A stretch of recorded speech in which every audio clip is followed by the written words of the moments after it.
start the fight, breaking down the walls in the dead of night. I don't come for peace, I come for the storm. Fanboys melt quick when the truth gets warm. Saw content's high, I'm collecting those tears. Just got started, but I'm cutting through fears. I'm not here for brand deals, I'm not for sale. I expose your lies, rip off the veil. Honestly, when this game was first revealed, I'll be honest, I was excited. Not midnight launch, clear my schedule excited, but that kind of low-key, cautious excitement where you think, alright, this could be interesting. Maybe not a must-have, but worth keeping an eye on, especially because it was only $20. Now, it didn't exactly have that signature Nintendo magic, that spark you feel instantly when you see a new Mario world brimming with imagination, or when Breath of the Wild showed us that we could climb literally anything. This reveal didn't give me goosebumps, it didn't pull at my nostalgia strings, but the concept, yeah, it caught my attention a little. A 3 vs 3 multiplayer wheelchair basketball game with robots, using a hybrid of motion controls and Nintendo new mouse control tech on the Switch 2. That's different. That's not something you see every day. Even if it wasn't dripping with that whimsical Nintendo polish, the idea itself was quirky enough to make me curious. The art style not jaw-dropping, but it had this Toonami meets Saturday morning cartoon vibe. The robots were expressive, the trailer had upbeat music, and the gameplay clips hinted at a fast-paced matches, tricks, and playful energy. I thought maybe this one of those sleeper hits. The type of game that doesn't make headlines but ends up being a cult favorite. And with a $20 price tag, I figured even if it wasn't a masterpiece, it could still be fun for a weekend pickup, but then the demo happened. Oh no, no. You know that feeling when you order something at a restaurant because the menu photo looked amazing, perfectly plated, fresh, mouth-watering? But when it shows up at your table, it looks like it was microwaved after falling off a truck? That's this game. The trailer was a glossy menu photo. The demo was sad, lukewarm plate they actually served. And I haven't even played the full game myself. I was planning to buy it thinking maybe it could surprise me. But once everybody was coming out and talking about the demo, that was all that we needed to know. The core issues were laid bare, and there's no way the final release could have been hidden. That's how much of a miss this is. If Nintendo really wanted a wheelchair basketball game, they could have made a Mario one, like they did with every other sports title. Imagine the charm, the personality, the sheer joy that could have come from a Mario-themed wheelchair sports experience. Or hell, how about just a regular basketball experience? Skip the wheelchair entirely. That's the Nintendo we know. What we got instead is, well, something else entirely. From the moment you touch the controls, it's clear that something is off. Not just one thing, everything. Let's start with the much hyped mouse control feature. In theory, it's a cool idea. The Joy-Con 2's functions like computer mice. Slide them on flat surfaces to wheel your robot chair around the court. Turn by angling your hands, speed up with quick pushes, brake by pulling back. In theory, it's meant to be innovative and give you a physical connection to movement. In practice, it feels awkward, and if you watch RGT85's video, it makes it look like he's doing something else than playing a game. You can get used to it after a while, but getting used to it shouldn't feel like a survival skill just to make the game tolerable.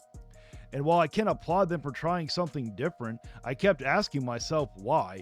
Why replace traditional, reliable Joy-Con stick controls with something that feels more like an awkward tech demo? The novelty wears off fast, and the controls never feel as sharp or responsive as they need to be for competitive play. Then there's the motion control trick system. You can lift one wheel to tilt your chair, or do both quickly to bunny hop over obstacle or block shots. On paper, it sounds fun. In execution, it feels like the game is flipping a coin to decide whether it registers your input or not. Half the time it works, half the time your robot just does nothing while the ball sails right past you. The actual basketball matches, they should be the highlight. They are 3 vs 3, full contact, smash into your opponent chaos with ramps, half pipes, and trick shots. The problem is, it just doesn't feel good. Passing lacks weight, shots feel floaty and disconnected, and ramming into opponents doesn't have any satisfying impact. No sound, no real sense of collision, just a thud that might as well be a shrug. Nintendo at their best makes even the smallest action satisfying. Stopping a Goomba feels good, throwing a shell in Mario Kart feels good. Here, everything is serviceable at best, clunky at worst. And let's talk about the content. There really is none. For a game built entirely around online play, you'd expect some kind of progression, ranked matches, leagues, maybe a career mode. Nope. You get a lobby area to hang out in between matches, a handful of mini games like Rebound Scramble or Circuit Sprint, and that's it. You can unlock cosmetic parts for your robot, but there's no deep customization, no big goals to chase. You'll see everything this game has to offer in a couple hours. And there's no split screen. That's a baffling omission for a Nintendo game, especially one that seems perfect for couch competition. Yes, you can play offline against bots, but that just makes the absence of local multiplayer sting even more. This game could have been a blast in a living room setting, but it's locked to solo play unless you go online. The presentation doesn't help either. Nintendo is famous for creating vibrant living worlds. This is just great. The lobby area feels like an industrial park. The music is generic. The robots have personality and concept, but in game, they're mostly stiff animations with no spark. Nothing stands out, nothing sticks in your mind. And look, I get that it's only a $20 game. It's not a $60 blockbuster or a $70 AAA experience or an $80 overpriced Mario Kart World. I wasn't expecting Mario Odyssey levels of spectacle, but even at a budget price, the bar should be higher than well it technically works. For a title that was one of the first announced for the Switch 2, one that was supposed to showcase the new mouse control tech, this feels like a missed opportunity in every way. The thing is, the core idea isn't bad. Robot wheelchair basketball with tricks and physics-based movement could have been amazing with the right controls, deeper progression, better stage design, and more engaging presentation. But what we got feels like an early access experiment that somehow made it into a full release without necessary polish. And here's the dangerous part. If we shrug and say, well, it's cheap, it's fine for $20, then we're basically telling developers, ship it half-baked. We'll buy it anyway. That's how you end up with a library full of forgotten filler instead of games that people talk about for years. And of course, now that the game has dropped and people are calling out just how bad this game is, the YouTube Nintendo community scene is doing what it always does when a first-party misstep happens. It damage controls. You've got creators like Nintendo Prime coming out basically saying, yeah, it's not the best, but hey, let's not dwell on it. Nintendo's cooking. There's more to look forward to. And sure, that sounds nice until you remember Nintendo was cooking during the Wii U era. And back then, their menu actually had gourmet dishes. Breath of the Wild, Mario Kart 8, Donkey Kong Tropical Freeze, all games that not only defined the Wii U, but got ported to the Switch and became massive hits. Yes, I know, Breath of the Wild wasn't a port, it was a cross-gen game, I understand.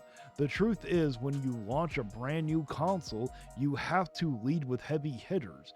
You have to show people exactly why this piece of hardware is worth owning. That's how you win people over early. That's how you make sure your system doesn't just sell to the die-hard faithful, but to the general public. Instead, Nintendo drops this. Yes, they did put out Fast Fusion, which is an incredible little $15 game. I will thoroughly go to bat for that game over and over again. But that's one game, one.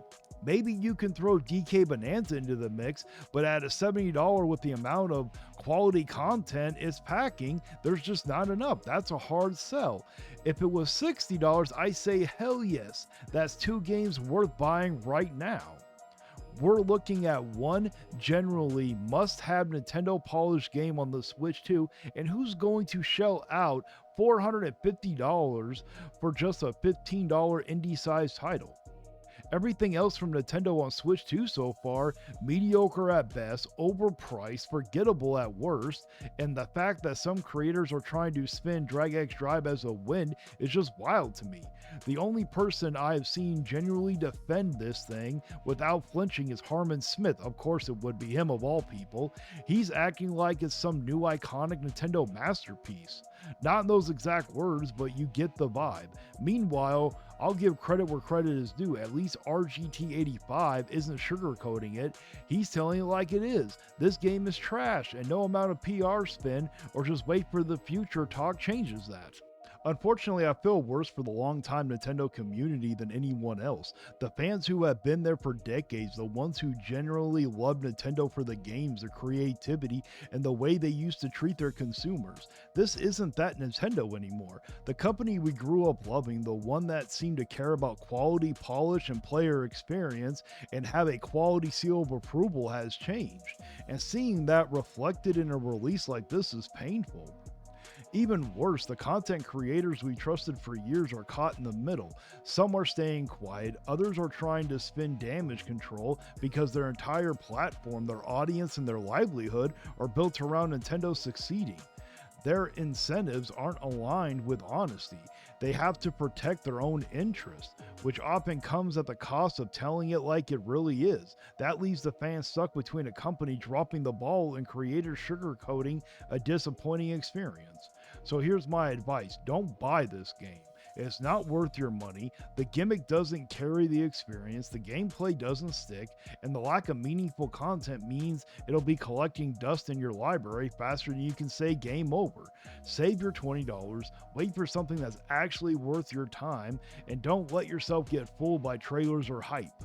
And now it's time to read off the members of the channel. We got Koros Objective, Maximilian Pegasus 88, Madfox 94, Shade Milkman, Oh No is Justin, Brian Payne, Andy Ritz, J Wesby 65, C-Stars Piplup, Astria's Lane, Maximus 2400, and John Molina. Thank you so much for becoming part of the crew. And if you truly enjoy this content, why don't you think about becoming a member? It's only $1 a month. You get special emotes, badges, and you get a shout out at the end of each video until it becomes too long, and then it'll be turned into a credit roll.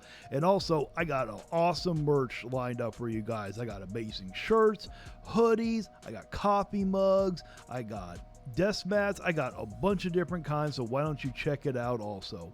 And please like, share, and subscribe. And until next time, guys, stay vigilant. You can cry in the comments, but you won't survive. Like and subscribe if you feel that vibe. We're hard and so